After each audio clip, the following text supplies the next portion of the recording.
Admittedly, December may be quite long gone, but the books that I read in December of last year are still very fresh in my mind.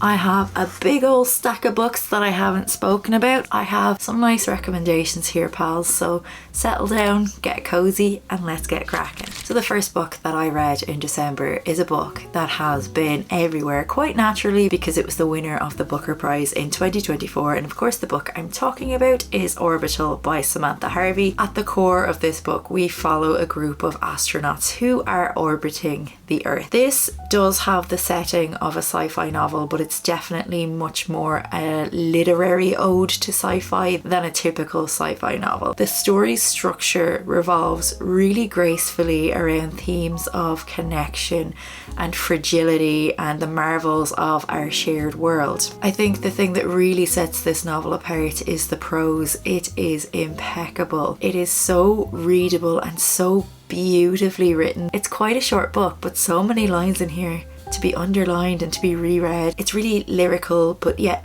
quite grounded, and it weaves moments of really quiet beauty with profound reflections on humanity's relationship with the earth. You can really feel a palpable sense of reverence for our natural world in this book, and it's like a tender acknowledgement of our world's wonders. It really makes you consider the simple miracle of just getting to be here in any way at all. There's not much of a plot, it very much meanders, but it does really mirror the meditative tone of the book and really invites readers to linger and to absorb the words and the prose and to really get into its deeper layers. This book will not be for everybody, but for those of you who are open to embracing its quiet brilliance, I would really recommend it. It's a journey well worth undertaking. And the next book then that I read, I clearly must have been in some sort of mood because I read another sci-fi. I read a young adult sci-fi novel that has been sitting on my shelves for quite a while. The book that I'm talking about is Illuminae by Amy Kaufman and Jay Kristoff. So I read a Jay Kristoff book before and wasn't best impressed, to be perfectly honest. So it kind of put me off reading this for a while, but I've heard a lot of really good things about it and I just wanted to give it a go. And while I was in sci-fi mode, I was like, sure, we'll give it a crack. This one is a young adult and it's a really ambitious sci-fi adventure that honestly really pushes the boundaries of traditional storytelling. It is presented as a dossier of hacked documents. So we have things like emails, schematics, transcripts, everything in here. So it's quite an unusual format, which I thought might be a little bit jarring, but honestly it works really well. The storytelling is really impeccable. I was really immersed in it. It's such an immersive visual experience along with obviously the prose and everything as well, and it feels more like almost uncovering a mystery than simply just reading a novel. This story really blends high-stake actions, conspiracy, and an AI gone rogue, which feels very timely as well. So we follow two young protagonists named Katie and Ezra, and they are really resourceful and witty, and their chemistry really keeps the book going, I suppose. The stakes in this book are really high. The tension really just doesn't let up throughout the whole book, and it really kept me hooked from one plot twist to the next. While I personally did really enjoy the unconventional format, I can see how other people might necessarily not enjoy it all that much, but for me personally I thought it worked really well. The only thing about the format was maybe it made us feel a little bit removed from the characters than we might have been if this was written in a more traditional format, but to be honest with you, that's not really a criticism. I think it worked really well. I personally think that the creativity and the energy within this book just really makes up for any drawbacks that you might find in it otherwise. It's good fun, it's high stakes, and it's definitely one that I would recommend. Next up then, we are finishing out a trilogy that I have been reading for quite a while. So the trilogy that I'm talking about is the Winter Night trilogy by Catherine Arden. The third book in that trilogy is The Winter of the Witch. This is a breath breathtaking conclusion to this trilogy. I love how this trilogy has woven folklore and magic and history into this really entrancing and spellbinding tapestry. The prose is really lush, really evocative, and brings to life this really icy, wintry Russia and this lovely, cold, wintry Russian landscape, and the atmospheric world that really juxtaposes traditional beliefs with things like spirits and things like that. It works really well. Our protagonist Vasia's journey in this final installment is both quite heart-wrenching but also really empowering. She grapples with her growing powers while also feeling really crushed by the weight of protecting her loved ones. I've always really enjoyed Vasia as a protagonist. I think her character development throughout this trilogy is really great. The balance between her fierce independence and her real vulnerability just works really well, and it makes her a really compelling character. The story is steeped in Russian folklore, and the integration of myth with historical elements adds real depth and resonance. The stakes are high, the pacing is steady, and it does deliver a few emotional punches. While this trilogy overall is great, I personally think that this might not have been the strongest installment in the trilogy. There are quite a few scenes set in a more abstract setting, and it made me feel maybe not as grounded in the setting as in the other books. But to be honest with you, again, that's not a major criticism.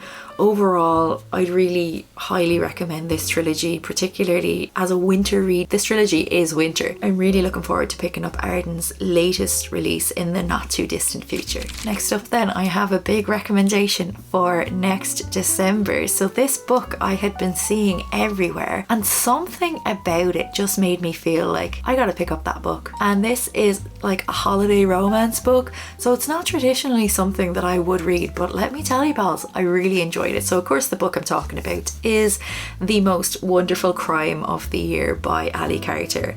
Firstly, I just think the name of this book is spot on. I just thought it was brilliant. I literally went out to my local bookshop, picked this up and started reading it immediately, which is not something that I tend to do very often. But we follow Maggie, who is an author and essentially the queen of the cozy mystery, and she has this rival called Ethan. He's also an author, but he's more of a thriller author, and lo and behold, Maggie hates him. This is a romance, and it's quite clearly like an enemies to lover kind of trope. They're based in America, but they receive this really cryptic invitation to go to this English manor and to meet this reclusive fan. So off they go. They take the fan up on this offer, and when they are there they realize that they're both actually aware of who this person is. Something happens that night where this person goes missing. So our two protagonists take it upon themselves to try figure out what has happened and to make sure that this person is safe because they don't know anything about it. We have a really interesting mix of characters in here, and our big fan has disappeared from a locked room.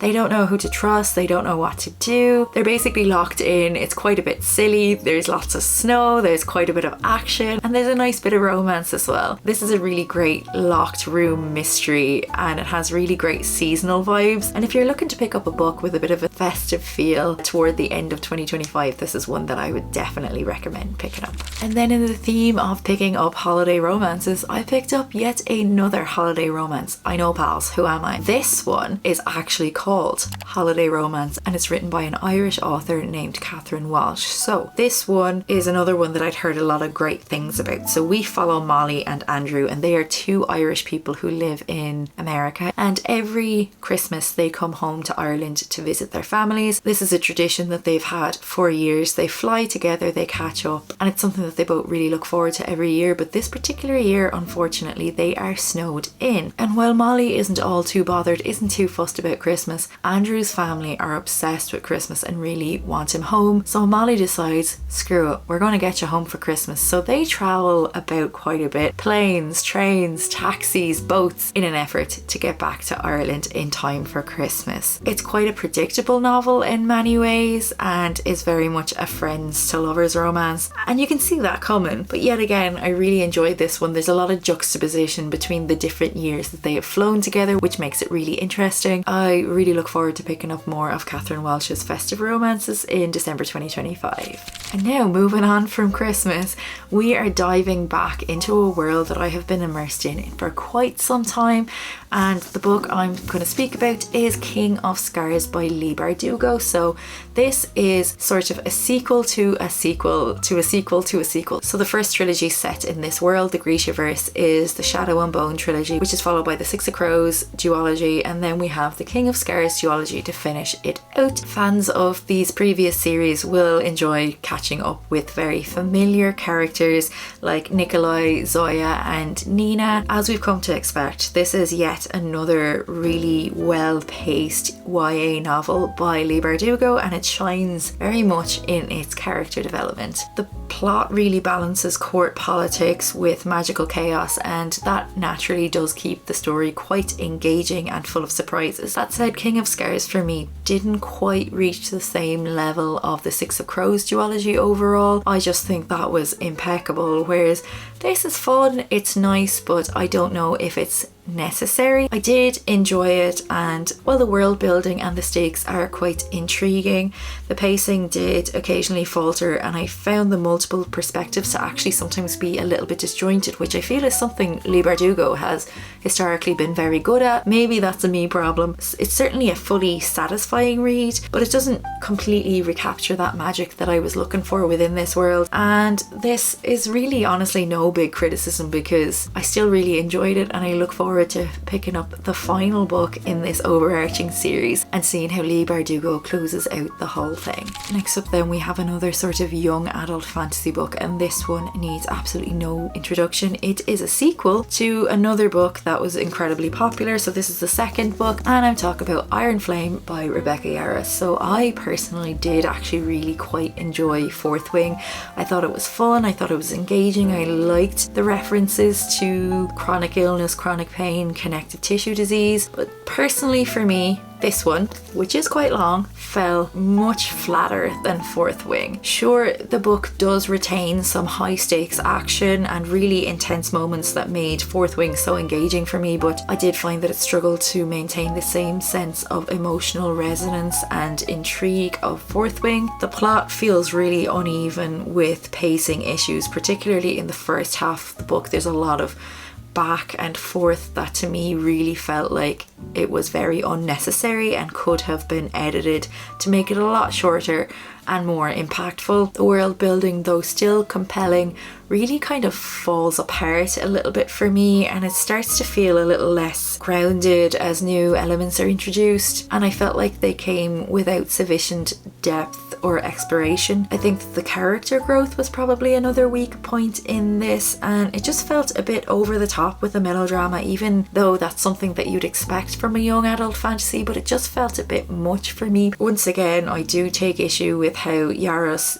deals with our protagonist's connective tissue disease.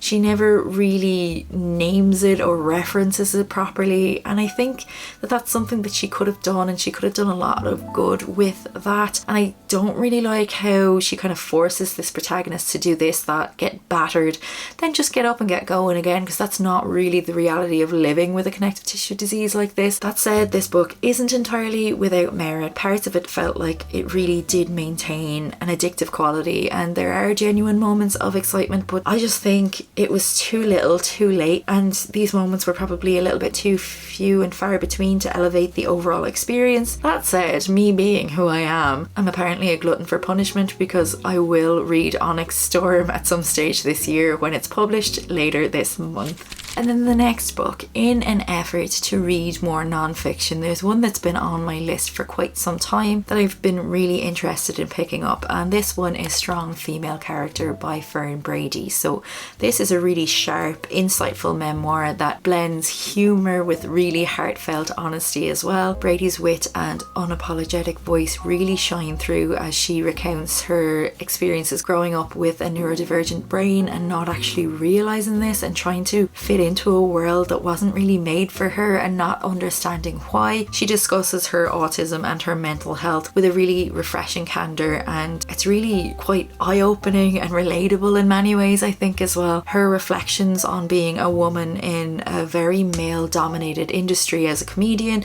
are really on point, and they really offer a behind-the-scenes look of the resilience that it takes to thrive in such a male-dominated space. It delves into deeper themes with real grace and authenticity, but also is actually really funny. I think it adds a really fresh and much needed voice to the memoir genre, which is a genre that I typically haven't gotten along with all too well sometimes. I imagine that there are many of us who will really feel seen among the pages of this book. And then last but absolutely not least is the second book within a trilogy that I started a couple of years ago. I'm talking about the His Dark Materials trilogy by Philip Pullman. So I finally picked up the second book, The Subtle Knife. This is a really engrossing continuation that raises the stakes and expands the scope of the original story. With its intricate world building, dynamic themes, and really incredible characters, it's a really compelling sequel that had me gripped genuinely from the start. The introduction of Will as a co-protagonist I thought was brilliant, and it's a really great contrast to have Will as somebody who's much more quiet and thoughtful against Lyra and her impulsivity and her loudness. The titular knife is a really fascinating concept as well, and it's not introduced till